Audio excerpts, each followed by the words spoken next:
Hello friends, welcome to my channel.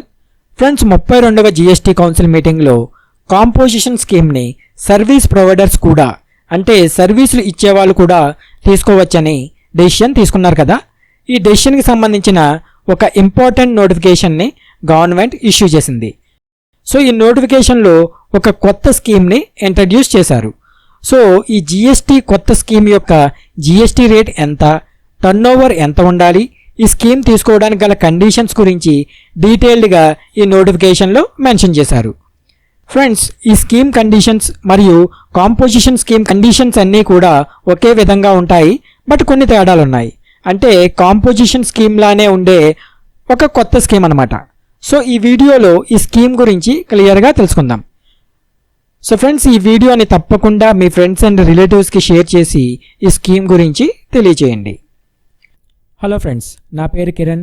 First time మీరు నా video చూస్తుంటే ఇక్కడ రెడ్ కలర్ సబ్స్క్రైబ్ బటన్ని క్లిక్ చేయండి అండ్ మర్చిపోకుండా పక్కనే ఉన్న బెల్ సింబల్ని కూడా క్లిక్ చేయండి. So friends, notification number 2/2019 central tax rate. So ఈ నోటిఫికేషన్లో ఈ స్కీమ్ గురించి డీటెయిల్డ్గా ఇచ్చారు. On the recommendations of the council and on being satisfied that it is necessary in the public interest, so to do hereby notifies that the central tax on the intrastate supplies of goods or services or both as specified in column 1 of the table below shall be levied at the rate specified in the corresponding entry in column 2 subject to the conditions as specified in the corresponding entry in column 3. So public interest వల్ల మరియు GST council recommendations వల్ల government ఈ notification release చేసింది. ఎవరైతే goods లేదా services లేదా both అంటే goods and services రెండూ కలిపి ఇంట్రాస్టేట్ సప్లైస్ చేస్తారో వాళ్ళు ఈ స్కీమ్ తీసుకోవచ్చు. క్రింద టేబుల్లో కాలమ్ 1, కాలమ్ 2, కాలమ్ 3లో ఈ స్కీమ్ తీసుకోవడానికి ఎవరు అర్హులు, ఎంత ట్యాక్స్ చెల్లించాలి అండ్ ఈ స్కీమ్ తీసుకోవడానికి ఉన్న కండిషన్స్ని ఇచ్చారు. సో వాటిని చూద్దాం. Description of supply. First, supplies of goods or services or both up to an aggregate turnover of 50 lakh rupees made on or after the first day of April in any financial year by a registered person. So goods లేదా services లేదా both అంటే goods and services రెండు ఇచ్చేవాళ్ళు అంటే mixed supplies చేసే ఒక registered person business turnover 1 ఏప్రిల్కి లేదా 1 April తరువాత 50 లక్షల లోపు ఉంటే ఈ స్కీమ్ తీసుకోవచ్చు. అంటే ఒక రిజిస్టర్డ్ పర్సన్ గూడ్స్ సప్లై చేసినా లేదా సర్వీసెస్ ఇచ్చినా లేదా గూడ్స్ అండ్ సర్వీసెస్ రెండూ ఇచ్చినా ఈ స్కీమ్ తీసుకోవచ్చు, బట్ టర్న్ ఓవర్ అనేది 50 లక్షల లోపు ఉండాలి. Next, rate percent. సో ఈ స్కీమ్ తీసుకునే వాళ్ళు సెంట్రల్ ట్యాక్స్ 3% చెల్లించాలి.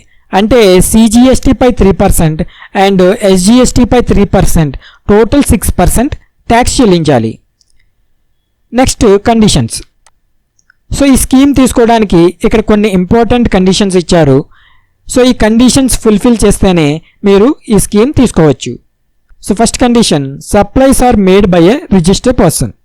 అంటే ఒక రిజిస్టర్డ్ పర్సన్ చేసే supplies whose aggregate turnover in the preceding financial year was 50 lakh rupees or below. So ఈ స్కీమ్ తీసుకోవడానికి గత ఆర్థిక సంవత్సరంలో మీ అగ్రిగేట్ టర్నోవర్ అనేది 50 లక్షలు లేదా 50 లక్షల లోపు ఉండాలి. Next condition, who is not eligible to pay tax under subsection 1 of section 10 of the said act. So ఈ పాయింట్ని బట్టి మనకు క్లియర్గా అర్థమవుతుంది ఇది కాంపోజిషన్ స్కీమ్ కాదని. సో సెక్షన్ 10 క్రింద ట్యాక్స్ పే చేసే వాళ్ళు ఈ స్కీమ్కి అర్హులు కారు. సో సెక్షన్ 10 అనేది కాంపోజిషన్ స్కీమ్ గురించి తెలియజేస్తుంది. సో ఆల్రెడీ కాంపోజిషన్ స్కీమ్లో ఉన్న వాళ్ళు ఈ స్కీమ్ తీసుకోవడానికి అర్హులు కారు.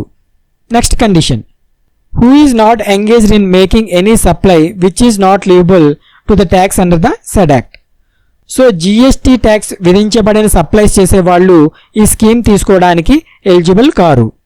అంటే జిఎస్టీ పరిధిలోకి రాని సప్లైస్ అంటే పెట్రోల్, డీజిల్, ఆల్కహాల్. సో ఇటువంటి సప్లైస్ చేసేవాళ్ళు ఈ స్కీమ్కి ఎలిజిబుల్ కాదు. Next condition, who is not engaged in making any interstate outward supplies. So ఎవరైతే ఇంటర్ స్టేట్స్ సేల్స్ చేస్తారో అంటే ఇతర రాష్ట్రాలకు సప్లైస్ చేస్తారో వాళ్ళు ఈ స్కీమ్కి ఎలిజిబుల్ కాదు.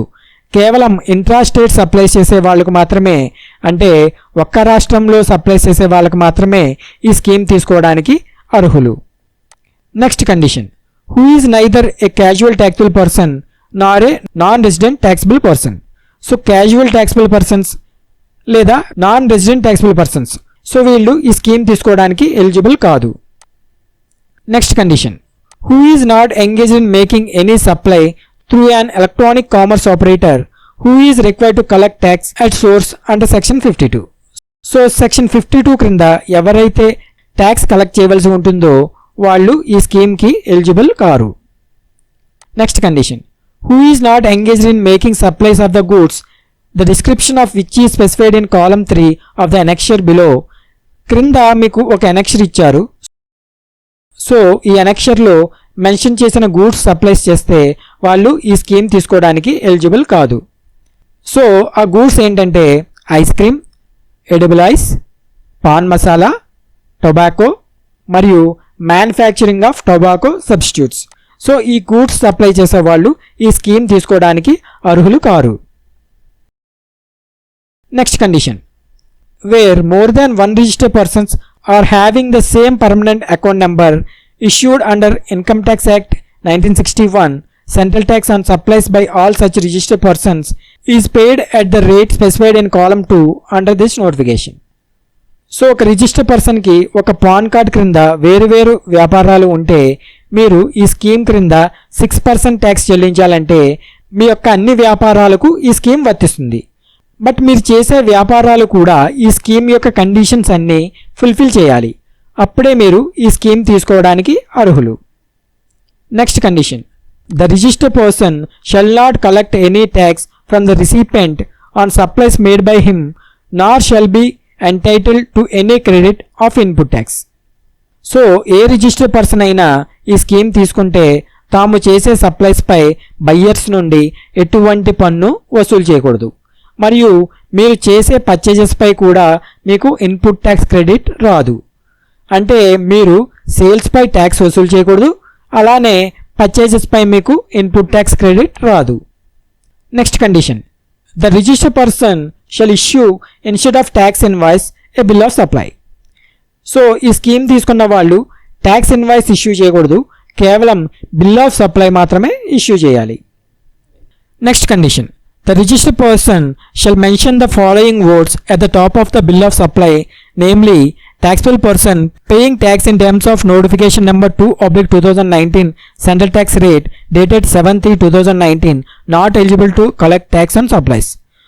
సో ఈ స్కీమ్ తీసుకున్న రిజిస్టర్డ్ పర్సన్ తాను ఇచ్చే బిల్ ఆఫ్ సప్లై పైన నేను notification number 2/2019 central tax rate ప్రకారం ట్యాక్స్ పే చేస్తున్నాను కనుక నేను ట్యాక్స్ వసూలు చేయడానికి ఎలిజిబుల్ కాదు అని బిల్ ఆఫ్ సప్లై పైన క్లియర్గా మెన్షన్ చేయాలి. Next condition, the registered person opting to pay central tax at the rate of 3% under this notification shall be liable to pay central tax at the rate of 3% on all outward supplies.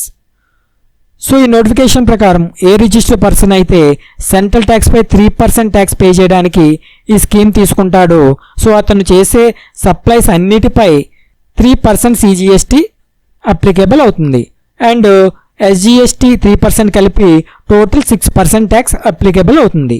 అంటే sales turn ఓవర్పై 6% tax చెల్లించాలి. Next condition, the registered person opting to pay central tax at the rate of 3% under this notification shall be liable to pay central tax on inward supplies on which he is liable to pay tax under subsection 3 or as the case may be under subsection 4 of section 9 of said act at the applicable rates. So ఇది చాలా important point friends. మీరు section 9(3) ప్రకారం ఒక registered person నుండి government నోటిఫికేషన్లో mention చేసిన goods or services తీసుకుంటే మీరు రివర్స్ ఛార్జ్ పే చేయాలి. అలానే సెక్షన్ 9(4) ప్రకారం అన్రిజిస్టర్డ్ పర్సన్ నుండి పర్చేజెస్ చేస్తే మీరు అతని బదులు రివర్స్ ఛార్జ్ కట్టాలి. ఫ్రెండ్స్, సెక్షన్ 9(4) రివర్స్ ఛార్జ్ పాత ప్రొవిజన్ అనేది రద్దు చేయబడింది. బట్ GST అమెండ్మెంట్ యాక్ట్లో ఒక కొత్త 9(4) ప్రొవిజన్ని ఇన్సర్ట్ చేశారు. బట్ ఈ కొత్త 9(4) కేసు రివర్స్ ఛార్జ్ అనేది ప్రజెంట్ అమల్లో లేదు. గవర్నమెంట్ ఎప్పుడు నోటిఫికేషన్ ఇష్యూ చేస్తుందో అప్పుడే ఈ కొత్త 9(4) కేసు రివర్స్ ఛార్జ్ అమలులోకి వస్తుంది. సో నోటిఫికేషన్ వస్తే మీకు వీడియో ద్వారా ఈ విషయం తెలియజేస్తాను. సో ఫ్రెండ్స్, మీరు ఈ కొత్త స్కీమ్ తీసుకుంటే సెక్షన్ 9(3) మరియు సెక్షన్ 9(4) క్రింద ఇన్వర్డ్ సప్లైస్ పై అంటే పర్చేజెస్ పై రివర్స్ ఛార్జ్ పే చేయవలసి ఉంటుంది. సో ఫ్రెండ్స్, ఇవి ఈ స్కీమ్ తీసుకోవడానికి ఉన్న కండిషన్స్. సో మీరు గూడ్స్ లేదా సర్వీసెస్ లేదా మిక్స్డ్ సప్లైస్ అంటే గూడ్స్ అండ్ సర్వీసెస్ రెండూ కలిపి ఇంట్రాస్టేట్లో మాత్రమే సప్లైస్ చేస్తూ మీ టర్నోవర్ 50 లక్షల లోపు ఉంటే మీరు ఈ కొత్త స్కీమ్ తీసుకొని కేవలం 6% ట్యాక్స్ మాత్రమే చెల్లించవచ్చు. సో ఫ్రెండ్స్, ఇది జిఎస్టీ కొత్త స్కీమ్ గురించి detailed video. So friends, thanks for watching. మీకు ఈ వీడియో నచ్చితే తప్పకుండా షేర్ చేయండి మరియు ఈ వీడియోని తప్పకుండా లైక్ చేయండి. నేను మీ కిరణ్. జై హింద్.